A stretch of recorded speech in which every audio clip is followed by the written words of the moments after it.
Welcome back, everyone. For our next session, I'm happy to introduce you to Sergiu Popa, researcher and team leader at MetaMinds. He has a vast experience in malware, APTs, and SDR. Today, he will show us in this demo session insights about attacks on banking APIs. Hi, Sergiu, and thanks for being here with us. Hi, guys. How are you? It's a pleasure to be here with you.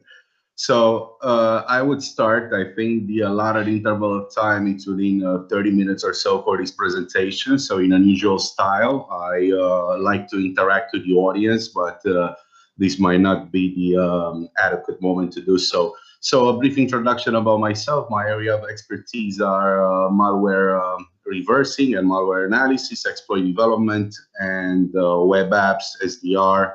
So dabble a bit into Wi-Fi, so a bit of everything with some zero-day published under my belt.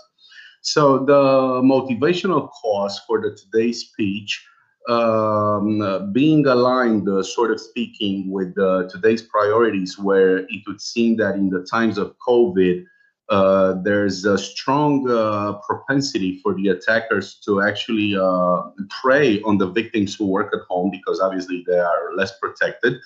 I chose to do a subject which clearly underlines the fact that one attacker does not necessarily require zero-day in order to be successful. As a matter of fact, I chose a very lightweight subject having to do with web apps in general, how to attack banking APIs. And this is also in lieu of the fact that on a hypothetical level, everybody keeps on talking about open banking API and facilitating transaction time and so on and so forth. So I thought it would be an interesting subject to actually create a mock-up web application that emphasizes a bank, nothing too heavy, but the core programming principles are definitely there, mainly front-end, middleware, and the back-end. And we're also going to have some fun with seeing how fast attackers and state actors and also organized crime can go about obtaining these things in the nick of time. So without any further ado, what I'm going to do is to share my screen, and I'm going to walk you through the presentation which I have prepared. After I share my screen, I want you guys to tell me whether you're able to see it. So can you guys see the screen? Yeah. I would assume so, right? Alrighty. So can you guys see it? Yep, that's perfect. All right, cool. So I entitled this presentation Bad Headers Configs. Again, as I previously stated, this is not a new subject. Fun with headers. So I chose a topic related to CORS, which stands for Cross-Origin Request Source, or request sharing. As a matter of fact, originally in the RFC it was called source, but nowadays it's called sharing by convention. Then we explain a bit the theory behind the attack. Then we explain a bit the attacker's perspective. Then we have a bit of fun, live fun and discovery, and then we shall offer some practical examples which will clearly illustrate every single one of the a priori mentioned points.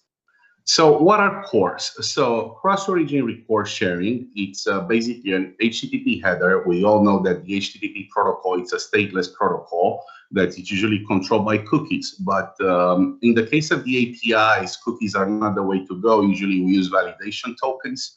So basically, everybody would know that we have a header-based mechanism that allows a server to indicate any other origin. So for instance, to offer a brief example, which relies upon this case, suppose that you have an APK, like an application on the phone, on an Android or an iOS, or you have a banking app or any type of app. And suppose that, I don't know, you have JavaScript or any other resources that you need to load cross-site.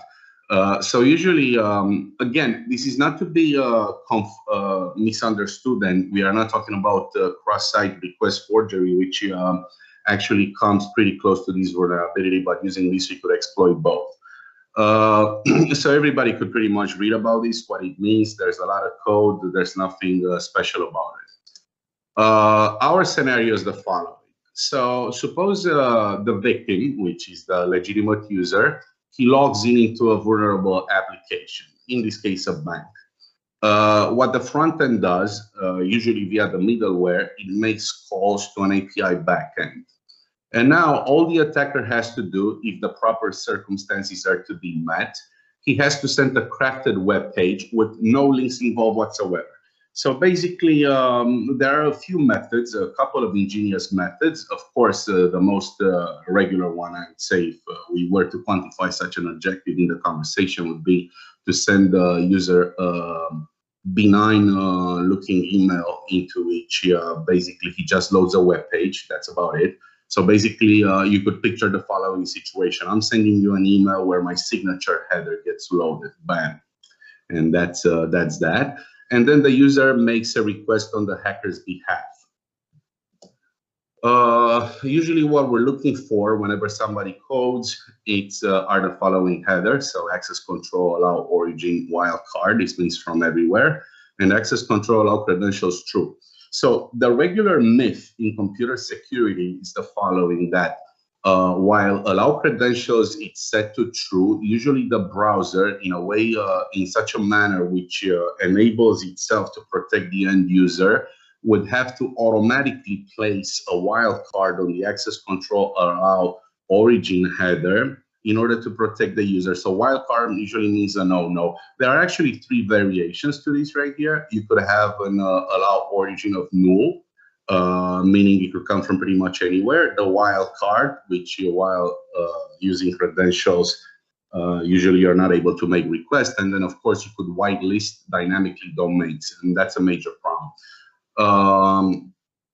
Usually the way this works is that the browser makes something called a pre-flight check. A pre-flight checks, it's made by calling an HTTP verb session on an option in order to basically come up with the last header, to say which allow headers do we have. So we have content type, access control allow origin, access control allow headers, the token extremely important, and requested with. Usually, if we get an HTTP response of 200, we usually have the token back. Again, this is the back end, how it communicates to the middleware, we don't know it. Otherwise, the response might be something like a 401, which tells the hacker to keep going, because definitely that's not going to happen. So the attacker's perspective, first of all, what to look for. So in order to simplify the conversation, I said access control origin null. We could also build some Google Docs on the fly in URL API v1 bank, whatever, and perhaps Swagger on show that.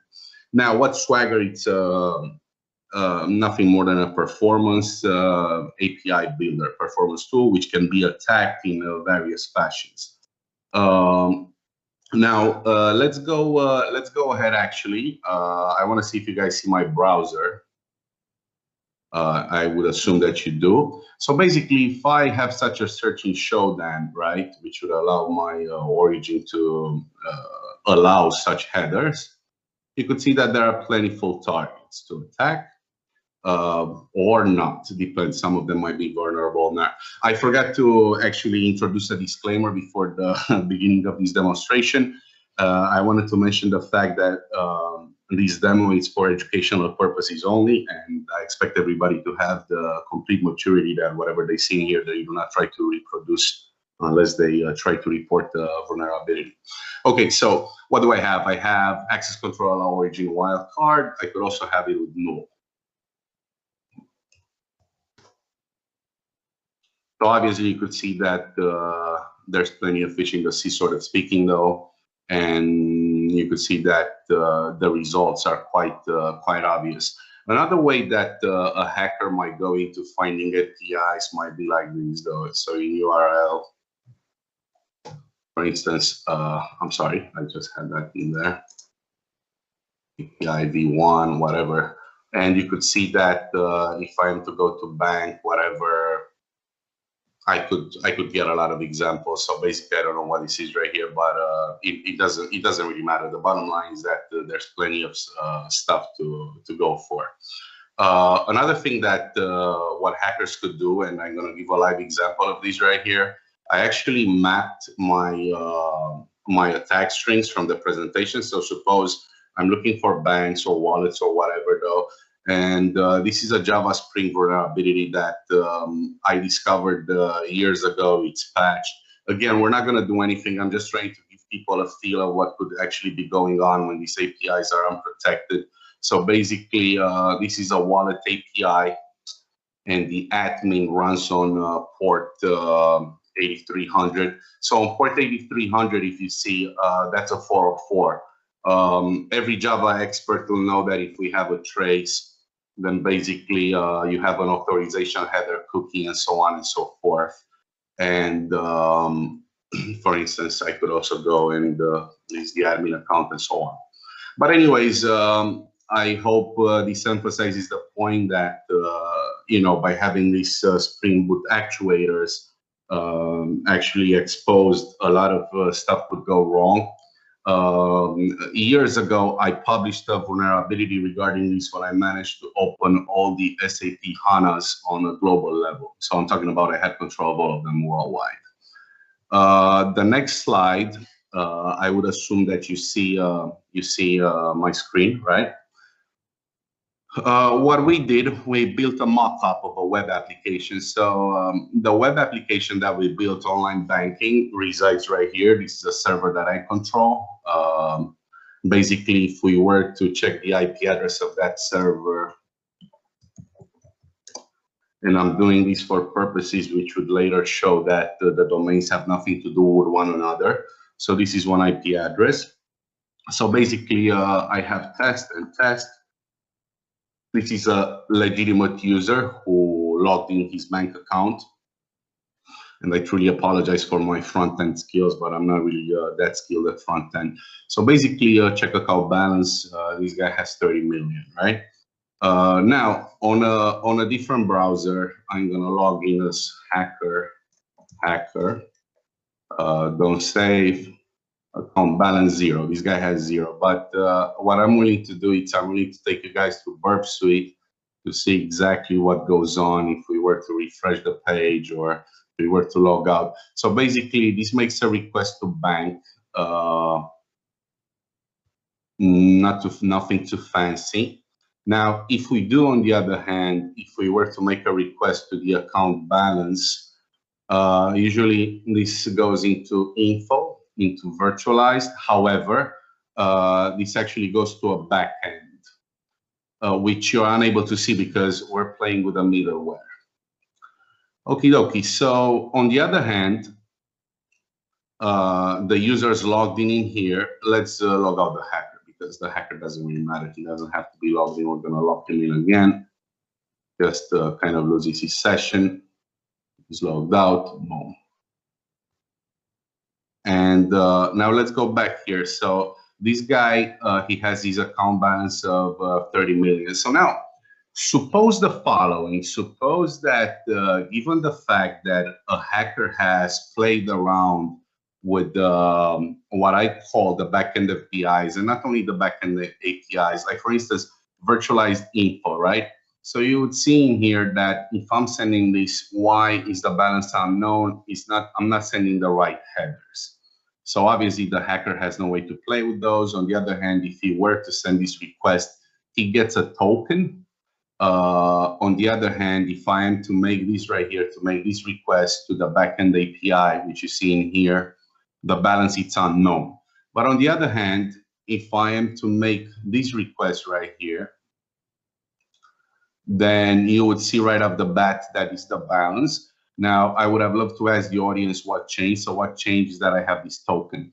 Now, of course, it's not the most secure token, but it doesn't really matter because no matter how secure it is, though, the same vulnerability would exist within the context.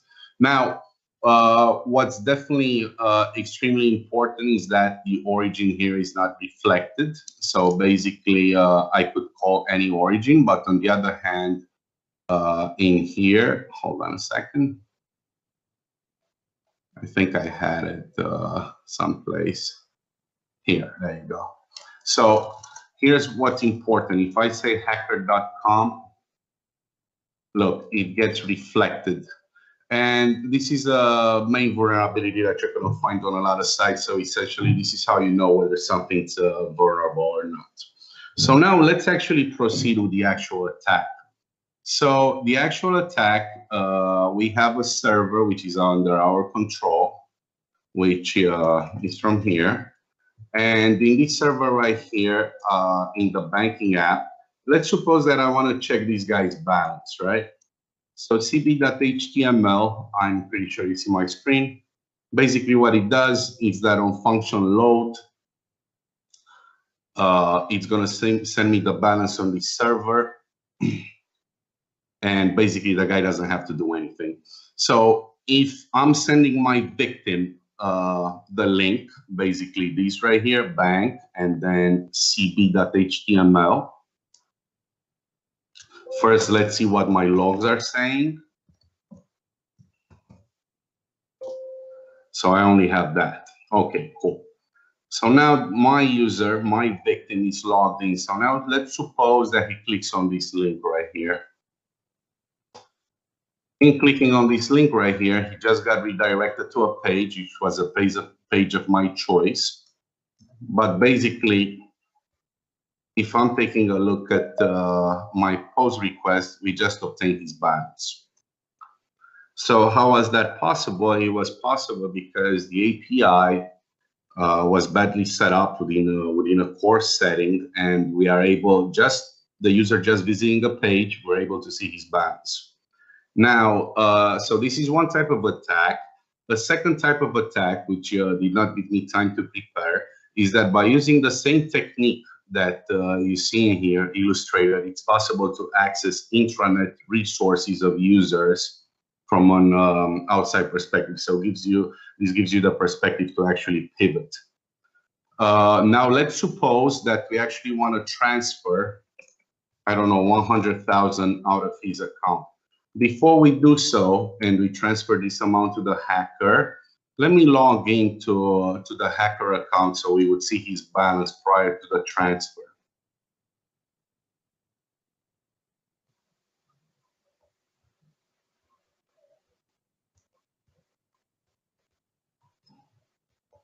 So we see the account balance of the hacker. Sending this, boom. And he's got a balance of 0. Now let's log him out because it doesn't really matter whether he's logged in or not. Now for the final thing, suppose that again, my target, our victim, it's actually presented with a transfer. So basically, what we do, we just take a link, we just send him a link. As you could see, the IP where it's coming from has no implication whatsoever. These IPs are not related. Let me see something. I have config.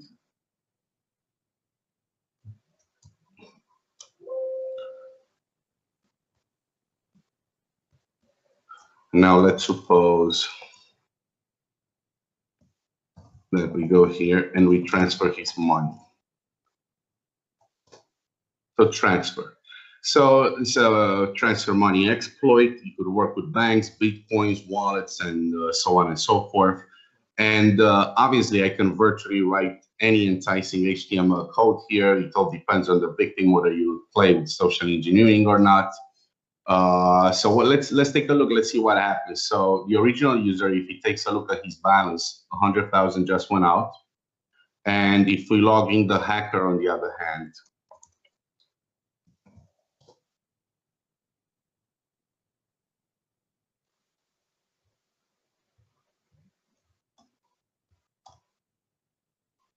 and if we were to check his balance, it's 100,000 from 0. Okay, so why is this important? Again, this attack is not actually some brand new attack. This is actually some garden variety attack, which can be executed pretty much by anybody. Again, I'm trying to emphasize the fact that the core setting right here, I'm interacting with the API backend. I'm pretty sure you could see it. Versus, hold on a second, I think my screen got locked or whatever.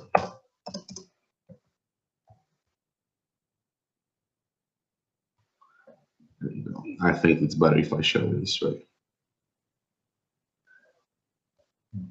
Info on the account, and once again, the headers. So I try to keep this presentation as light as possible. Let me stop sharing my screen. I don't know if you guys, let me see something here. Actually go back on camera. So what I'm gonna do, I'm actually gonna leave these for questions. If anybody has any questions, again, there's a lot of stuff you could do. Even if the users have a wildcard in place, if the users have rejects in place, you could actually bypass all of these by using some very ingenious methods of bypassing specific characters and so on and so forth, especially if you are very familiar with the URI format and whatever is accepted by the RFC. So for instance, in Safari, if you were to bypass some whitelisting on the origin header, you would probably play around with some specific backticks and ampersands and so on. And the same could be applied to Google and Mozilla. Actually, in terms of header security, probably the strongest one would be Mozilla. It would probably be Chrome. But it doesn't really matter. If you find an ingenious way of exploiting these, then everything's possible. So the reason for which, again, I chose this subject is because, in my opinion, I view it so much as garden variety. These are attacks which have been prominent for years, and as you have seen, are extremely easy to execute. The only requirement, of course, that specific conditions are met. You also seen that there exists plenty of targets to attack. Now, about the remediation of this issue, this is not an issue that gets remediated with equipment or whatnot. This actually has to do with whether you set up your WAF or Nginx or whatever in the proper fashion to know the whole theory behind it, because there's a lot of theory and a lot of people don't actually understand how it goes, especially in the middleware structures. So that's all I had to say about attacking bad headers, especially within banking and wallets and so on. So if you guys have any questions, I don't know, I'll be willing to address them now. Thank you very much, Sergiu. I personally learned a lot about how banking system can be threatened by attackers and where should security controls be implemented. As a question, which technologies or tools can company use to better protect against this type of attacks? Maybe something automated or... It's not about anything being automated. It's about, first of all, that's a very good question, and it does make sense to ask the question. But it's not about what equipments and so on and so forth they could use. It's about the way you use the equipment. So basically, any type of equipment, like let's take one of my favorites. One of my favorites is Nginx, the free version, right? So Nginx in the hands of a skilled person, especially since you have the Lua scripting language, you could even have dynamic configurations on the fly. The Nginx could reload this configuration on the fly. So basically, to answer your question, focusing more on the narrow point of your question, would be any tool is good as long as it's used properly. So any tool is good as long as it's used properly. So it's a matter of knowledge and a matter of education, especially the IT infrastructure. Because what a lot of people do fail to realize is that the attacker's mentality is extremely different from the defender's mentality. I had cases back in the day with government institutions where I have found out that the level of thought of a defender might approach at 12 years old in terms of knowledge from the attacker's side. So, and of course, this doesn't come in an arrogant or offensive fashion. It just reflects the reality, because you have to stretch yourself with the thinking outside of the box. And again, what I showed in here today, it's pretty garden variety, pretty basic. But I just showed how easy it is to take money out of somebody else's account, especially once again considering the COVID-19 context. And people like to click on stuff, people are enticed. So for instance, another way to, let's say I'm not sending you an email, right? Let's say I hack your Wi-Fi and I hijack your DNS traffic. So from now on, every time you try to go at any page, you're gonna get served my page. And you don't even see it because it's an invisible JavaScript. Mm-hmm. And bye-bye money. Any other questions or? Yeah, one more question from my side. What do you think this, or which do you think is the cause of having these application security issues? Where do they come from? Are they a developer's fault or a result of a weak cybersecurity culture? Or Again, there's no such thing as a right answer to this question because we cannot throw the fault upon the developers because they are trained with a specific skill set in mind. They want to make things function, right? So, for instance, I would be more than happy if anybody wants to in private, I would share the source code, the banking app.